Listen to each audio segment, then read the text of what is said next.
আমি যদি তোর বাপ হয়ে থাকি, তুই যদি আমার সন্তান হও, তাহলে ইমানদারের সন্তান কেমনে বেনামাজি হয়, ইমানদারের মেয়ে কেমনে বেপর্দা হয়, ইমানদারের স্ত্রী কেমনে বেপর্দা হয়, ইমানদারের সন্তান কেন 24 ঘন্টা আল্লাহর নাফরমানি করবে? আপনি তারে আল্লাহ চিনাইতে পারলেন না, জীবনে কি চিনাইলেন? আপনি তাকে বানানে ওয়ালা চিনাইতে পারলেন না।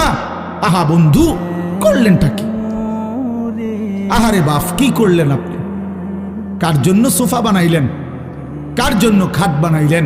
আপনার বানানো খাটে আপনার অসভ্য সন্তান সারা রাত উলঙ্গ ছবি দেখে। আপনার বানানো সোফাতে বসে আপনার স্ত্রী ছেলে মেয়ে রঙিন সিনেমায় নর্তকীর নাচ দেখে, টেলিভিশনে বসে বসে। সফলতা এটা? এটা সফলতা? এটা কামিয়াবি আপনার? এটা কামিয়াবি? তো কি বুঝাইতে চাইলেন? এর দুর্বিবেক নাই বাবার? এতটুকু বিবেক হবে না?